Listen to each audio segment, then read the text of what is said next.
তো hello welcome guys. আর আজকে এটা কোনো টেকনিক্যাল ভিডিও না, আজকে হচ্ছে এটা একটা আমার ইউটিউব জার্নির ভিডিও। যে আমি কি করে স্ট্রাগল করছি এখন, এই এই যে বয়সটা এখন এখন কিভাবে আমি স্ট্রাগল করছি ইউটিউবে, সেটাই আজকে তোমাদের সামনে তুলে ধরবো, ঠিক আছে? তো সবার প্রথমে তোমরা দেখতে পাচ্ছ যে আমাদের এখানে যে রাস্তা আছে, গাড়ি টাড়ি যায়, ঠিক আছে? তো এখানে যখনই ভিডিও শ্যুট করতে আসি ছাদে, একটা গাড়ির আওয়াজ হবে, এটা সেটা হতেই থাকবে আওয়াজ, ঠিক আছে? তো আমি যেটা ভাবি যে গাড়িটা চলে যাক, তারপরে শ্যুট করব, ঠিক আছে? আবার শ্যুট করছি, মারতে মারতে একটা গাড়ি চলে আসলো, ঠিক আছে? মধ্যিখানে একটা গাড়ি চলে আসলো, তো এরকম প্রবলেমটা এখনো হয় অনেকটা। আর স্যার তার থেকেও যেটা বড় প্রবলেম সেটা হচ্ছে, তোমরা অনেকেই ক্রিয়েটার আছো, ঠিক আছে?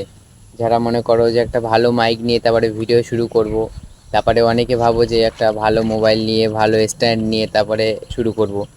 তো আমি তোমাকে বলবো যে আমি যে স্ট্রাগলটা করছি, ঠিক আছে? আমার কাছে কোনো না আছে ভালো ফোন, না আছে কোনো ভালো মাইক, না আছে কোনো স্ট্যান্ড, ঠিক আছে? তবু কিন্তু আমি এই টেকনিক্যাল ভিডিওগুলো শ্যুট করে তোমাদের দিনের পর দিন আপলোড করে যাচ্ছি, ঠিক আছে? এই দেখতে পাচ্ছ এত গাড়ি ঘোড়ার আওয়াজ এখানে যাওয়া আসা, ঠিক আছে? তাও আমি ছাদের উপরে ভিডিও শ্যুট করি বা ঘরে করি, ঠিক আছে?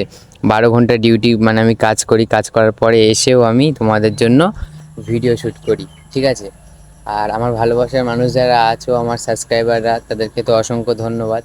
তো একটা কথাই বলবো যে দেখো, মানে পয়সা দিয়ে, ঠিক আছে, পয়সা দিয়ে সব কিছু কোনো দিন কেনা যায় না, ঠিক আছে?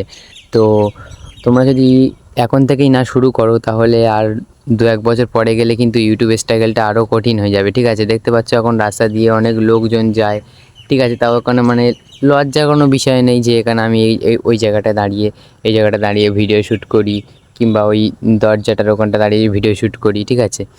তো দেখো, লজ্জার কোনো বিষয় নেই, বিষয়টা হচ্ছে একটাই, যেটা এখন তোমাদের যেমন প্রথম প্রথম কিছু থাকে না, আমার এরকম প্রথম প্রথম কোনো জিনিসপত্র নেই যে এটা দিয়ে শ্যুট করব, শ্যুট করে আপলোড করব।